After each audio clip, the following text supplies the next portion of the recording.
Showtime. Happy Halloween, everyone. How did you spend today?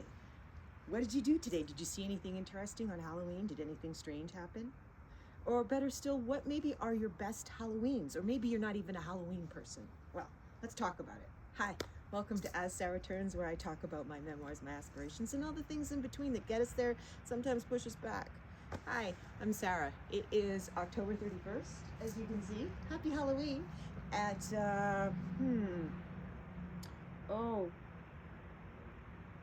almost 10 to 10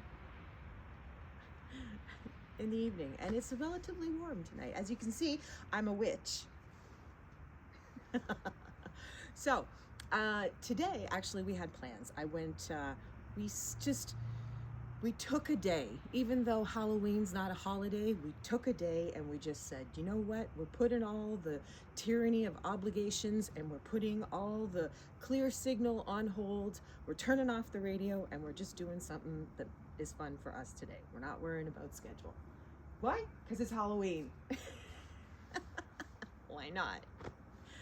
So I had a relatively productive day and I had plans this evening at 4 o'clock. I met up with Heather. We went to yesterday's and we did some window shopping, looked at some vintage jewelry, caught up with Stacy, blah, blah, blah. Went and had a lovely supper and, was mildly quiet. But if I think back to Halloweens when I was a child and through adolescence and early 20s, well, that's a whole different story, right? Did your parents take you trick-or-treating? Did you live out in the woods in the middle of nowhere and you had to drive to go trick-or-treating? Or were you fortunate enough that you could actually just walk to go trick-or-treating? I didn't have that luxury until I was like 18, 20 years old when I lived in the city. Do you like my Halloween display? So, I just have a neighbor coming home. I always feel so odd. They must go like, what the fuck is she doing? Anyway, my parents would take me out trick-or-treating as a little girl, but we lived out in the middle of nowhere. Like the closest neighbor was like a block and a half away or something if you lived in the city, just to give you a measuring. And we would go trick-or-treating and we'd go trick-or-treating to all their friends' houses. So as the trick-or-treating night would go along, they'd drink and socialize. And I don't know, I can remember many a times going, okay, TikTok spit spot. If not now, then when are we going home? I've had enough. And I wasn't ever really a candy kid. Like my mom wouldn't let me eat candy on a regular basis. The only time I got candy was at Halloween, and I had this vanity. I still have the vanity to this day, an antique vanity in my bedroom, and it had 3 drawers on each side, and there's the two bottom drawers are deep and the top drawers are shallow, and there's a middle. Anyways, the bottom drawer on the right was always the Halloween candy drawer. All of my Halloween candy would go in there. I swear to God, my mom would eat the candy before I even got to it. Like I wasn't a candy kid because I wasn't raised that way. So, and I can even remember my very first costume, and that was the strawberry shortcake, and just the whole plastic mask and the plastic bag thing with the Deckhurst costume on it. But the very best Halloween, the very, very best Halloween that I remember, and I did think about it, but I didn't think about it. I even have a picture I could have shown you. Well, maybe I'll take a snapshot and put it in the community as a still. At any rate, when I was in grade 6, so all through elementary school, I always had birthday parties, right? And my mom always made sure that and as the older I got, birthday parties became more and more my friends and not so much the party for my parents and their friends. It was my friends from school. So anyways, in grade 6, you're in Canada in grade 6, well in Quebec anyways, in Canada in grade 6, you're like the big kids in the school. You're the top grade of elementary school. Next year you go on to high school, grade 7 through 11, right? So we were the big kids. And not only did I get to have a birthday party, but for some reason I got to have a Halloween party. We didn't normally do this. There was like 30 kids. And plus we doubled it up. I'm wearing heels and they're sinking in the grass. They doubled up as a birthday for my cousin Justin, because he's a Halloween birthday. Happy birthday, Justin. Not that he watches the channel, but anyway. So I had the birthday party, all of my friends from elementary school and grade 6 and a few maybe from grade 5, but mostly grade 6. And then my 2 cousins, they went to school in another district. They were out in Cowansville, Brome area. And so, yeah, there was like 30 of us, and we had, the basement was all decorated, and mom had it all spooky, and we had whatever, all the spooky food. But the best part, this was the best part. It was like, you know, in the movies when you see like daddy and daughter day or something, or daddy takes daughter to work, or daddy daughter dance or something. Well, I never had any of that, right? Like, my dad was not a business corporate man. He was a self-made man out in the world every day. There was no, like, his office was wherever he was, right? But for some reason, I don't know why, like, it was his idea. I'm gonna have to ask him about this, because I can't imagine me having asked him, having even have thought it being a possibility. But he, for some reason, somehow it came to be his idea, my idea, I think it was his. He says, let's go and rent you a costume for, I guess we'd already decided to have the Halloween party. And so I remember we went into Montreal, and we went down into Old Montreal, and there was this costume store, rental store, warehouse. It was huge. It had 3 floors, but I mean, it was in Old Montreal, so it wasn't a warehouse, but for a lack of a better description. I just remember the wood floors and the old smell of like the dust and a bit of mildew and the creaky, and it was just so, I mean, there was just costumes and lavish colors like everywhere. I mean, it was like walking into, like, you know, something in a palace wardrobe. And I guess, like every little girl, right? What little girl doesn't want to be a princess or Cinderella or something, right? Well, I mean, I probably wanted to be, I mean, I never dressed up as Cinderella, and I didn't find a Cinderella. There was not that kind of Disney cartoon character costumes. It was, you know, like costumes that you would see in plays, which is probably, oh my God, it just dawns on me now. It's just probably why that shop, that rental, whatever, that place, that building was there, because in Old Montreal, I'm sure it still exists, but at least when I was a kid in Old Montreal, we had a theater, the Centaur Theater, you know, where people were actually on stage and acted out and had a script and stuff, you know, not in the cinema, but on a stage, like Shakespeare, those kind of costumes. That's probably why that shop was there as well. And it's all coming to me. Anyway, so I didn't go through the whole shop. I guess I just said, like, I want something princessy. So I found a French can dress. And it was all red velvet, cinched to here, like the bustier. And it had the clips in the back, and it had the gold trim threads. And because it was for a full-grown woman, it was a little longer on me, but so instead of it coming to like the knees, it maybe came a little beyond. And yeah, it had all the crinoline and everything under it. It was, anyways, I have a picture, I'll have to post it. But like him taking the time and us bonding together and us going and making this memory. Like, I'm 49 years old, and that was when I was in grade 6. So I was like 11, maybe 12. I was gonna probably turn 12 that March, because that was October, right? And I still remember it to this day. And I still remember feeling so special because Daddy took the time, and it had nothing to do with Mommy. It was just me and Daddy. It was his idea. And we went and we got this beautiful costume, and I got to feel like the princess for a day, right? And I got to have my party, and we took a big picture. Like I said, to this day, I have the picture on the wall in here, all 30 of us, all dressed up different. And yeah, that was probably my best Halloween, even to this day, right? And then, you know, after that, like probably from 14 on to like your 20s, then all of a sudden, like, Halloween becomes like parties with your friends where you're out doing stuff and drinking and, you know, maybe doing a few other things you're not supposed to be doing. Or you're out at some bar because you're almost 16 and, you know, it's beat the clock, or there's some costume contest or whatever, right? Nothing memorable like that. And can I say that I had any friends over the years that had, geez, where's the bloody pocket? Had Halloween? For the love of Christ. It's all the way back here. Jesus. Anyway, let me know down below. You tell me, what was your best Halloween? Or maybe what was your worst Halloween? Or what was your favorite costume? Or do you have a favorite movie? Right, movies. So Halloween movies. really, again, I'm not really one to go in for horror movies or like thrillers or that kind of stuff, because for the most part, I think they have really poor plots and they're poorly written. And in particular, especially on top of the fact that I then became an English major in university and did a shit ton of reading, you got to have a pretty good storyline for me to be, sit down and watch your movie. Needless to say, again, let me know below, what series were you? A Halloween, those Halloween movies, or what was the one with the mask, the guy with the hockey mask? I don't even, Jason, was that it? Jason, were you a Jason fan?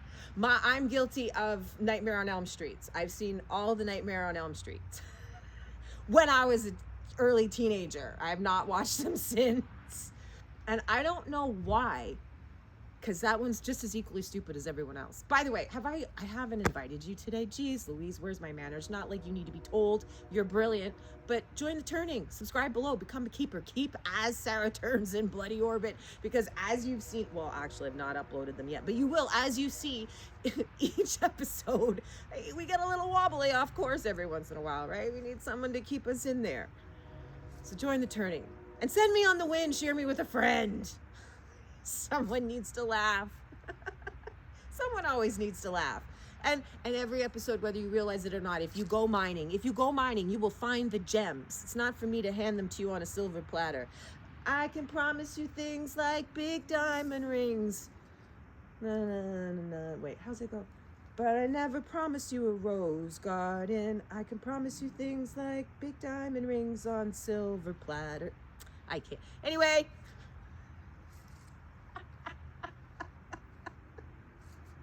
Welcome to Sarah Turns. You never know what I'm going to say. Neither do I. That's part of the fun.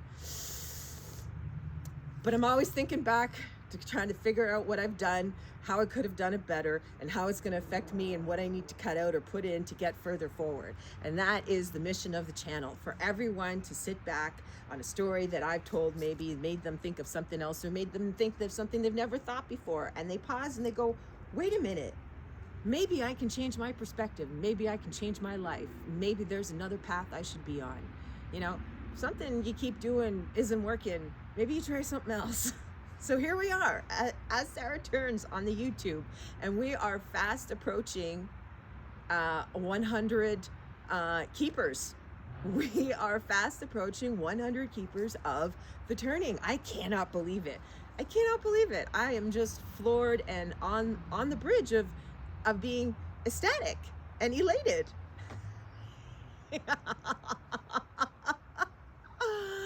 Oh, happy Halloween. Tomorrow, can you believe it? It's the 1st of November. Jeez. So, and I went through a phase 2 where I was into Stephen King, and I read a few of his books, and then of course, I watched more of his movies than I read his books. Pet Sematary, that one stuck with me.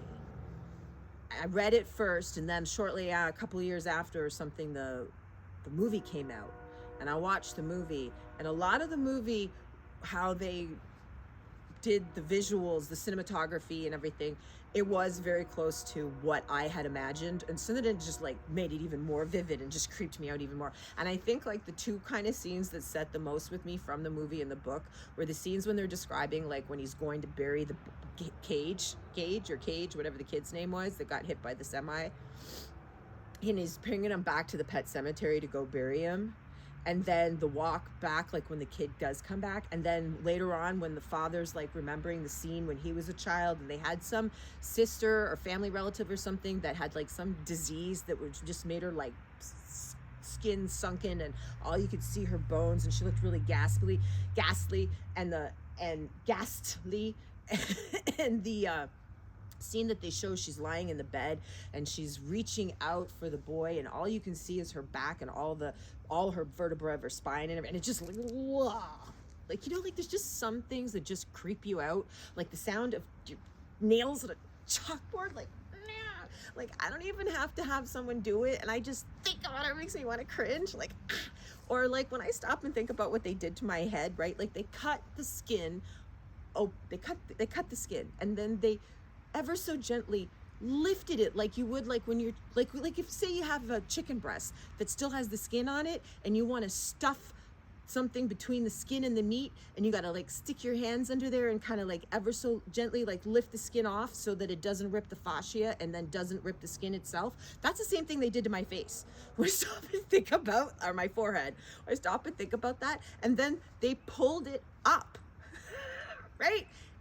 And they stuck tacks in there, and then they sewed it together, and then they stapled it. I'm pretty sure they sewed it together. It wasn't just staples. I'm pretty sure I felt, but I don't know. I could be wrong. It wasn't like I was playing around up there. And it was all so much and also knew that you don't pay attention to everything. At any rate, just the thought of, ugh. And like, imagine, like, the surgeon does that all the time. And like, what he did for me was like cake, you know, compared to like some of the repair stuff. Like the first time I was in his office, they have like this display marquee stuff. Okay, I know it's a little off topic from Halloween, but not really. And it's a fun fluff day. It's not so much a heavy day. So let's just bear, we're almost done. I'm sitting in the office and I'm waiting to be seen, and they have the big screen up there with all the pictures and stuff, procedures that he does, and he has before and after pictures from his clients, right? And it's all like stuff like just typical cosmetic stuff, right? Not any significant gruesome stuff that needs to be repaired.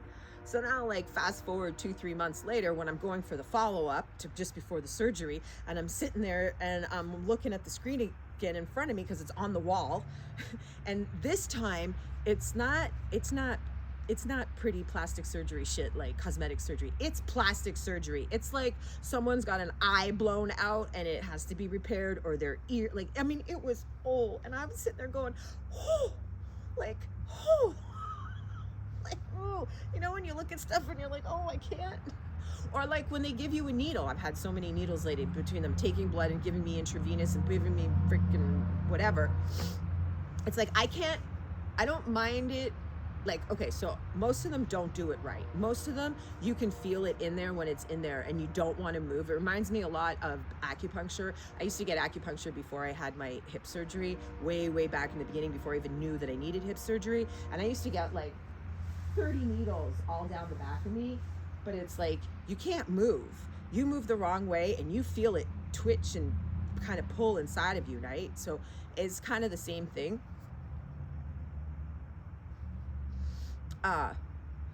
When they don't put the needle in right, whether they're taking blood, whether they're drawing blood, or they're just giving you an intravenous, right?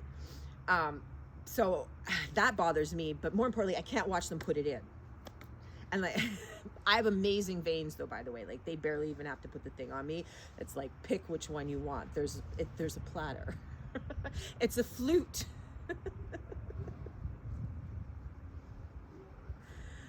Anyway, once it's in, I can tell I'm not so squeamish, you know, but there's some people that I have friends that are so uncomfortable with needles that they refuse to have them for dental work.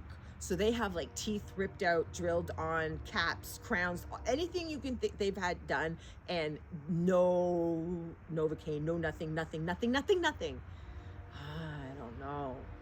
I don't know. I mean, that's gruesome too, right? Like pain and torture. Sleepy Hollow. I like that movie. Halloween movie. What was it? It was Johnny Depp, right? And Ricci. That wasn't bad. And then of course, you know, you can't have Halloween without, well, when I was a kid, there was always a Garfield Halloween special, and